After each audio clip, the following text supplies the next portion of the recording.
culture because that's what the show was when I was a kid. But I'm not going to do that because this is Bring on the Sunshine and we're trying to do African content. But just know that it's running through my head. Today, we have a very special guest. Jabama is joining us. And we're thrilled to have him on screen with us. This is one of my favorite brothers to hang out with because this one shows up. Not mentioning any names about people who don't show up.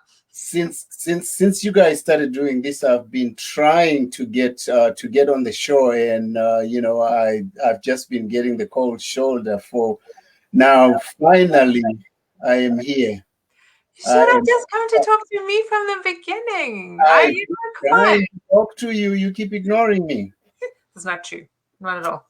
Well, thank you very much for having me. I am so happy to be here. I am so happy to join in the conversations. I am so glad to be on Taura Tuesday. Well, this is gonna be different. Taura Tuesday, or it should be like Opinions Wednesday, because I know you have opinions, which is one of the reasons you're up here. Don't we all have opinions? Am I the only one? Well, some of us have quiet opinions and some of us have louder opinions. It's all good. It's one of the things that we always laugh at is how, and you probably relate to this as well, Mr. T, because, you grew up in Africa and just culturally, we are not taught to speak well of ourselves. Because if somebody's doing that, obviously it's BS, right? That's just the norm, right? You only know that someone is doing something amazing if someone else talks about them.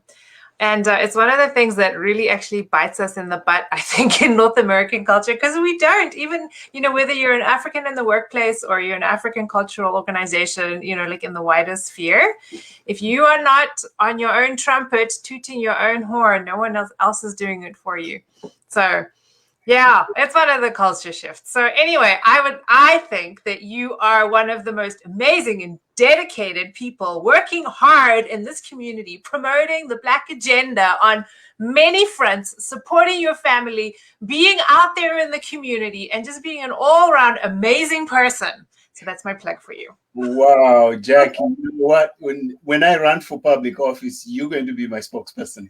Absolutely. I would love to do that. Are you running for public office? Tell me more. Well, you know what? I'm not going to, I will tell you more about running for office. Mm-hmm. There is this organization, there's this group, there's this community organization called Run for Office WR. She's Run for Office Waterloo Region.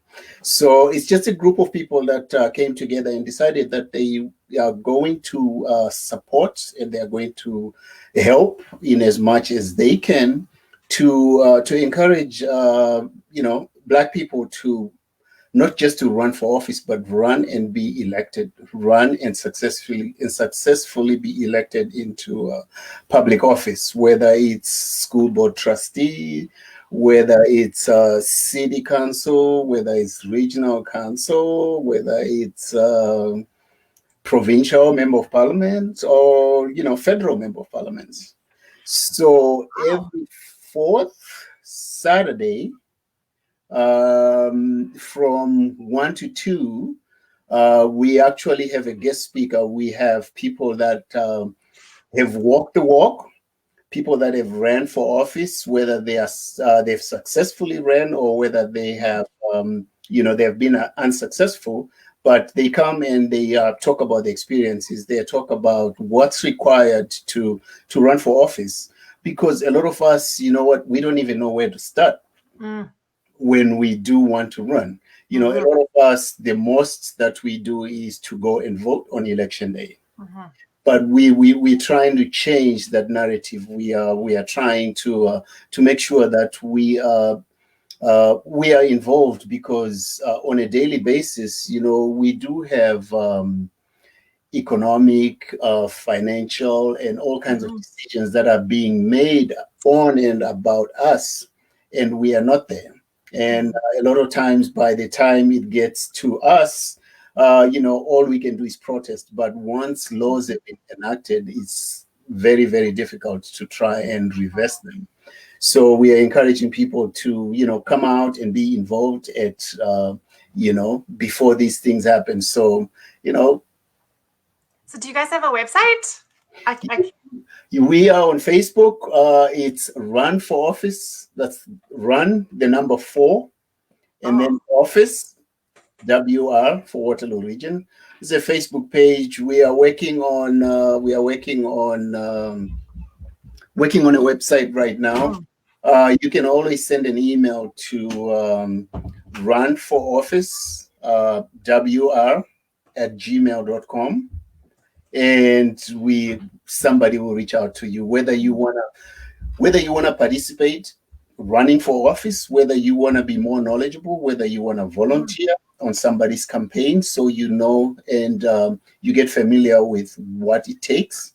So it's going to be, it's a learning experience for all of us, and we are always encouraging people to, like, hey, come on and get involved. Come on and participate. Don't just be sitting in the terraces and looking and cheering on. Come on and be a part of it. Oh, that is so important what you're doing. Like, I've been in Waterloo Region for 10, 15.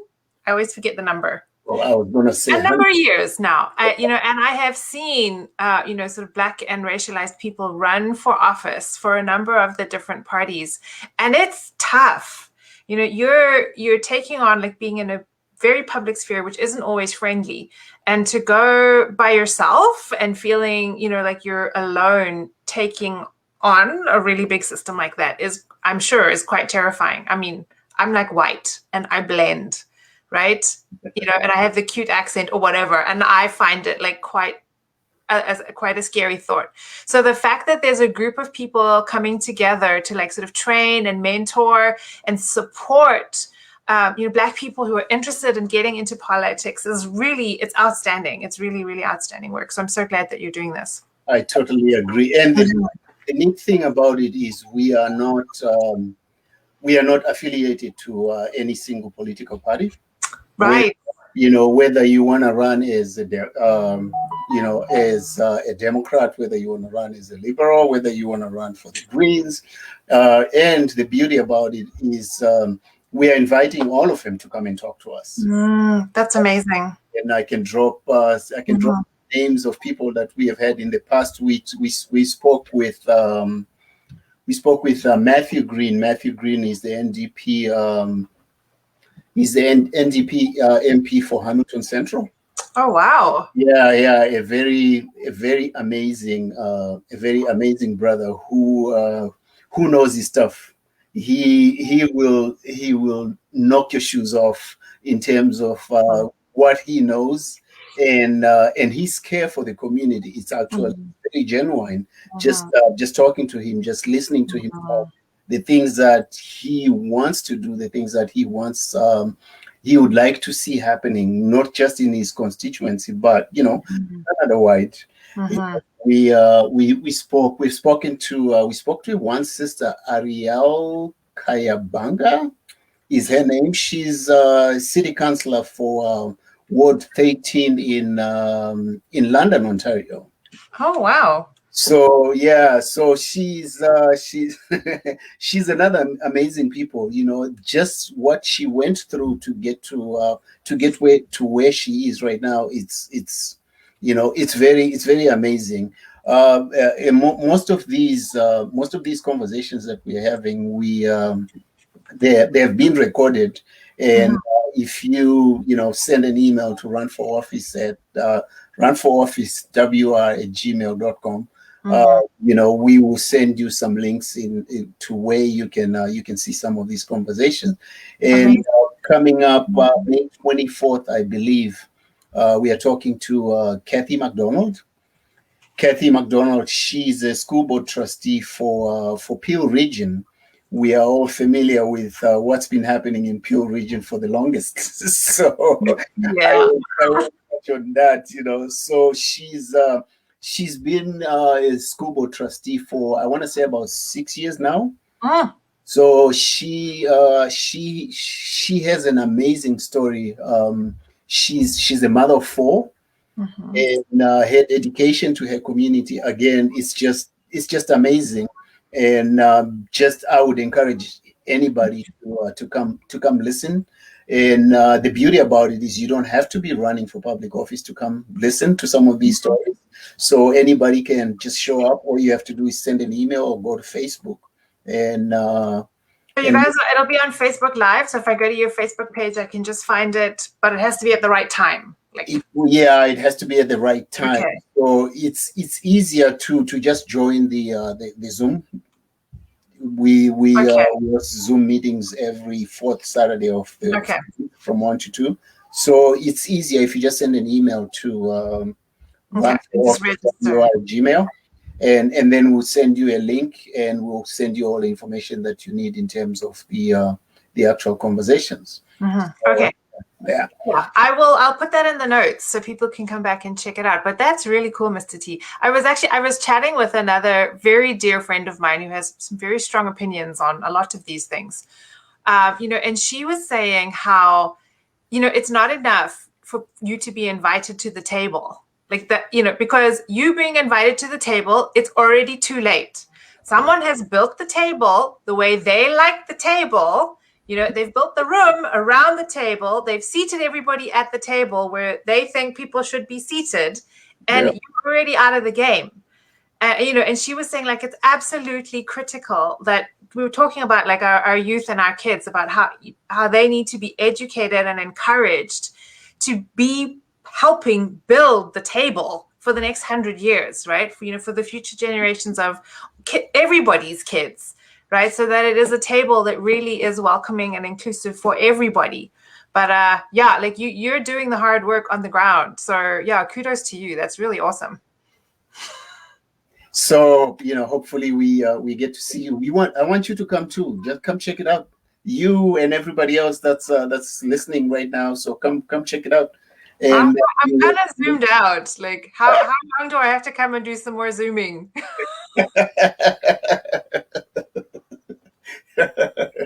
It's just one more, and you don't have to, and it's just for an hour. Just for an hour, okay. And so is that this Saturday or the next Saturday? No, it's the 24th. 24th. I'm making a note so I can post it in the chat. 24th of May at from 1 p.m. to 2 p.m. 1 to 2 p.m. Okay. All right. Okay. That's the long weekend. May 24? Oh, it is. Oh, yeah. Wait. Did I say the 24th? You did. I think that's Monday. That is planting weekend, my brother. It's the 22nd. I'm sorry. 22nd. There we go. Yeah. I don't know where I got 24 from. Yeah. Well, as I'm saying, it's planting weekend, which is a really great segue into our next topic of conversation. Yeah. So I know you've been working really hard, as has Uncle Alan, Tichawana Ekaya, have been working really hard on some projects in the farms.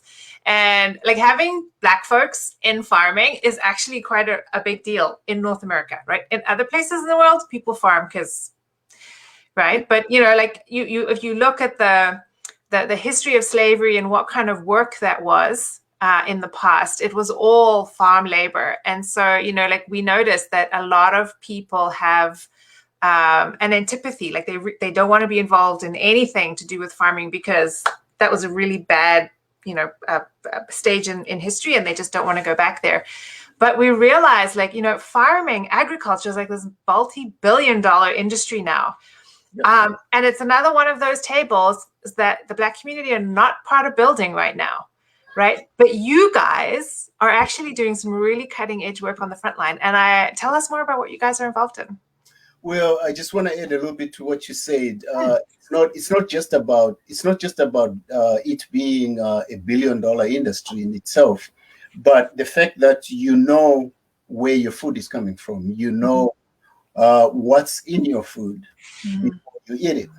And not only that, you can actually come in and take a look at you have your own soundtrack for the advert. That's awesome.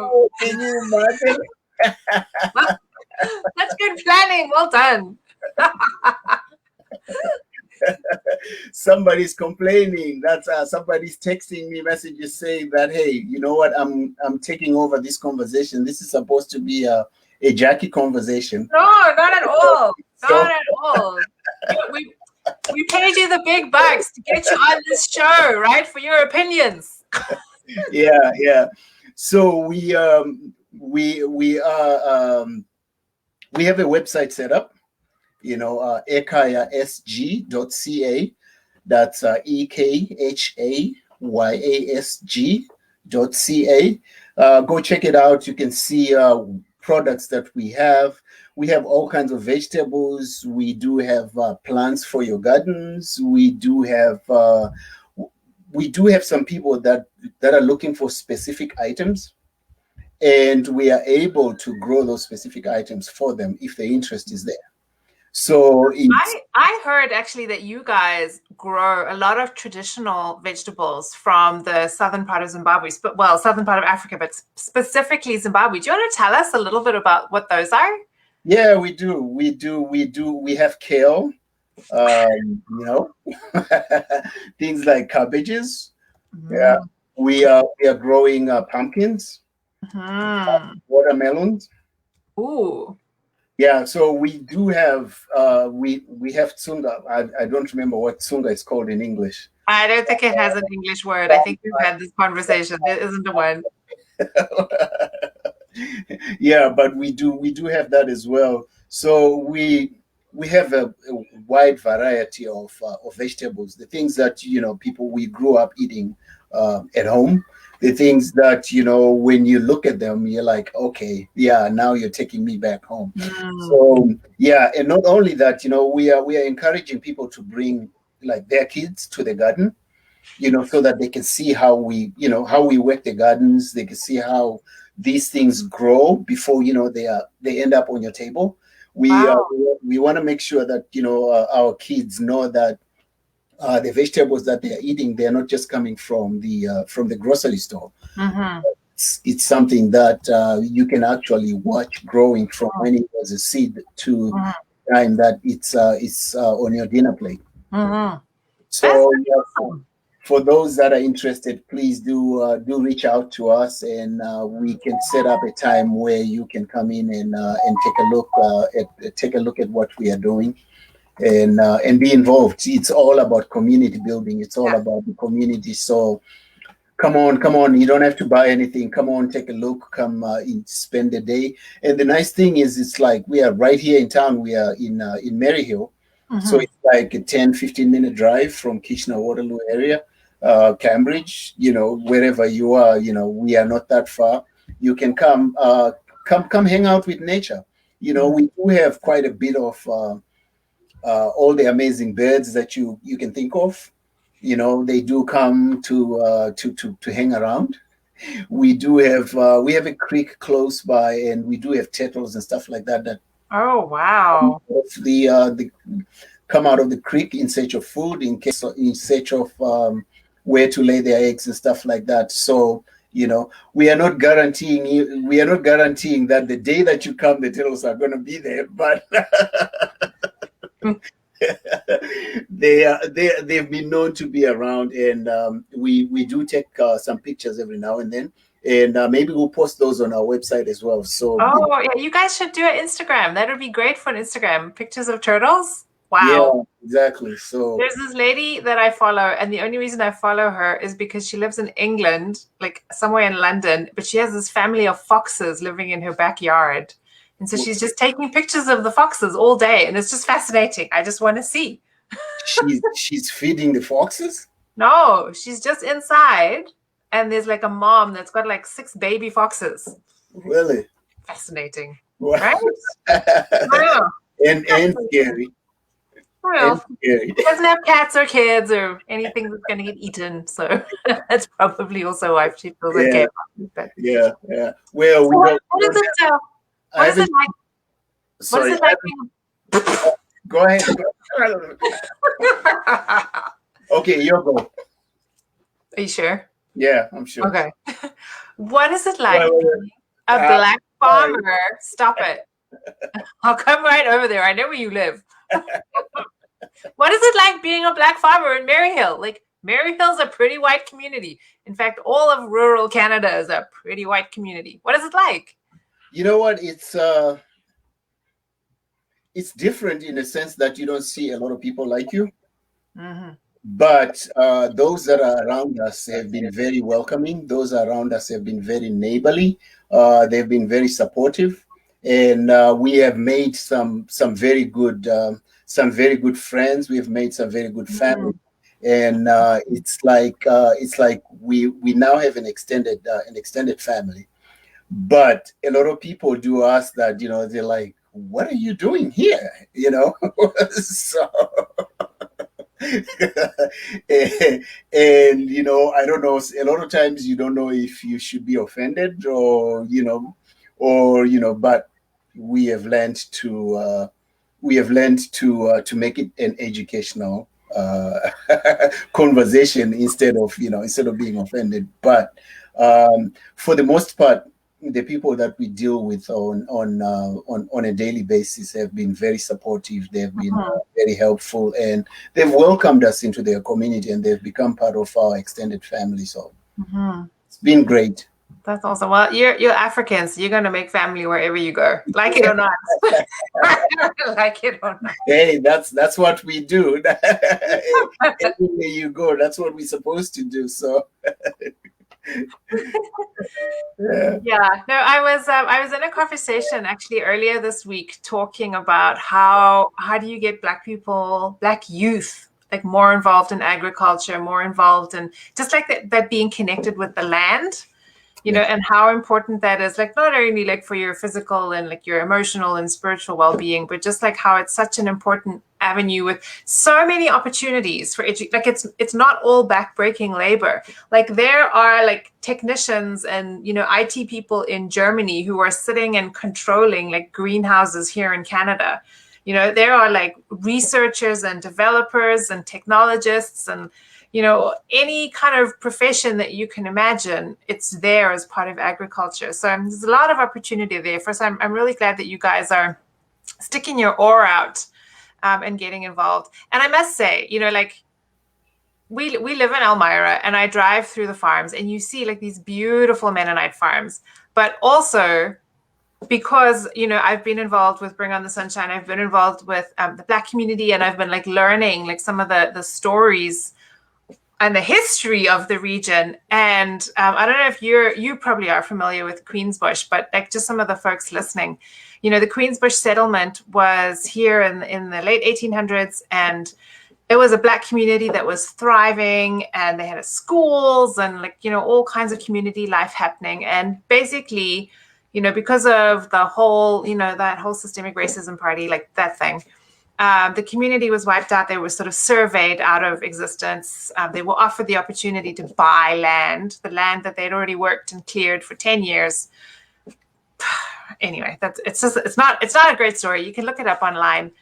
But I often think about how, like you can be working so hard, but also like in an area for so long, and you think like you're really making impact, but it's just so easy to like wipe your presence from the slate. So yeah, anyway, I don't know how I ended up there, but I know because I wanted just to talk about like the funding landscape. That was the one thing that I wanted to come into conversation with today, because it's really tough right now. And it's not only COVID. I mean, everybody's struggling. We're all like just trying to get through. But yeah, it's really hard being an organization that's trying to work within systems to change systems when there's so much need on the ground. And like what I'm seeing from where I am is, yes, obviously, we need to feed the homeless and house them and, all those kinds of things. But we're getting so caught up in like dealing with that the systems that put those people in the situation where they are continuing the way that they've always been. I don't know. I was a lot more upset about this last week. I think I just feel really tired now. It's a very exhausting thing to be part of. You know what? You can't get tired though. Well, you can get tired, but you should never give up, because giving up is not an option. I think we have come very far from where we started from, that wanting to give up or even thinking of giving up is to me, it's not an option. We have to keep moving forward, because the people that are behind us, the kids that are looking at us, we don't want them to know that giving up is an option. We want them to know that, you know what, you should know when to refuse to budge. You should know when to refuse to give an inch. And you should know when it is that you say, hey, you know what, enough is enough. So we cannot give up. I know that we are always behind the curve when it comes to things like funding and stuff like that. We get the last drop, but even without the funding, we have done so much already. And we have to keep moving forward. I think one of the other things we need to do, this is my opinion. Why we hired you. One of the things we need to do is to hold our elected officials accountable. You know, with I'm pretty sure we're going to have elections pretty soon, and they're going to be coming all coming out of the woodwork, telling us how great a job they want to do, and how much effort they want to put into diversifying and making sure that all these things are done. I think we need to make them stop. Tell them, hey, you've been in this same position for the last 5, 10, 15, whatever, however many years. What is it that you have done? You know, we don't want to hear anymore what you're going to do or what you're planning on doing. We want to see what you have done before you ask us to vote for you.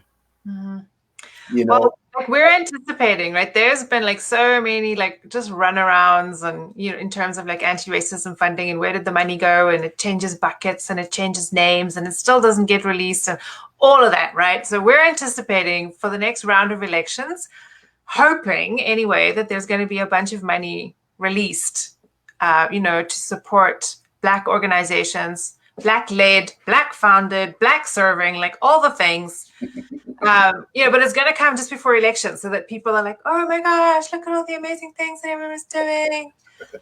And then it's just about having the memory, because we need the money. We need the money. You know what? That's the other thing we need to be careful of, though, because when election time comes, then they release whatever monies and they dangle a few $100s in front. And then, you know, you get all excited. And then that's once the elections are done and they're back in position, it's all forgotten until the next election. So we have to break that cycle. We have to break that cycle. That's why I was saying that we need to start holding them accountable. We don't want to live on promises anymore. We want you to tell us what is it that you have done instead of what you're thinking of doing. Well, the government has launched this like Black Equity Fund or something, which has got like $300 million or something. So, I mean, that sounds great. I don't know if we'll see any of it because, I don't know, people don't think that there's any Black people in Waterloo region. They obviously haven't met you, Mr. T. They remember you. I know. Well, they have met me, but they're like, it's just one. We need to hold up. There's two. There's at least two. I know. Yeah. They have, you know, but it's like, we need more. Maybe we need a few. Maybe we need a few without dreadlocks, so we can. You know, if you just show up and bring on the sunshine any given year in person, you know, there's more than 3. No. But those are out of towners, though. They don't count. No, man. Yeah, I know, and I think you're right, though. Like, we're just, you know, I mean, I'm not saying that I'm part of the Black community, because I'm not. I'm white, I know. But I'm alongside. And the whole reason that I've been doing Bring on the Sunshine all these years is the same reason that you guys have been, right? Is because there's people that we care about who are impacted by this stuff. You know, that I like our children, our nieces and nephews are impacted by the stuff that we see as adults. And so that's why we keep doing it, even though there's no money, and it's just all love and sweat, and we laugh quite a lot too. But, like that's honestly, that's why we do this. And it's why you can't walk away, because there's people that we care about who are impacted. Exactly. So, you know what? On that note, I just want to send a big shout out to, there are some community people that have always donated in term to bring on the sunshine, and other community organizations. We have to give them their standing ovation to say, you know what, thank you. You have helped sustain us up to this end, and we really appreciate it. And all this hard work that you're doing is because of you. And you know what? Thank you so much. Thank you again. And you get my salute for supporting one of these community organizations. Please keep doing it, and we'll keep doing the hard work that we are doing. Yeah, so great point, Mr. T. So you can donate to support Bring on the Sunshine. Not only the programs that we run an annual festival, we have a Black Youth Leadership Program, we run summer camps, and we run educations in school throughout the years, and in also community spaces like churches or corporates. We do this throughout the year. And those are all awesome programs. But one of the things that I think is really amazing is that we bring this vision of how the world could be, right? Yes. How we can live together, how we can transform societies and ourselves, to be able to live in the kind of community, the kind of world that we want to see. So if you like the positivity of our message, and you like the programs that we run and the ways that we impact the community and connect with you, hopefully out in the world in real life once again soon, please consider supporting our programs, because we really need your support, especially now. And we really would greatly appreciate it. And I will definitely put that link in the chat. All right. Well, thank you, Jackie. I really appreciate it. It's been really fun having you on, Mr. T. You should definitely come more often, and we'll just leave that other guy. All you gotta do is send me an invitation, man. I've been wanting to come on this since you started. Yeah, you know who controls the invitations, my friend. You know that's not me. That's the person with the link. Anyway, I'm gonna stay out of that one. So yeah, wise man, so wise, very wise man. Anyway, thank you so much for hanging out. This is really fun. Well, thank you very much for having me. And you know what? It's always good talking to you. It's always good catching up. Let's do this again next time. I know it might not be live on Taura Tuesday, but we can do it offline as well. It won't be Zoom because you're zoomed out. I'm zoomed out, man. Awesome. Well, really good to see you, and we will see you again soon. All right. Take care. Thanks for watching. And thank you, everyone who joined us tonight. All right. See if you can find the off button.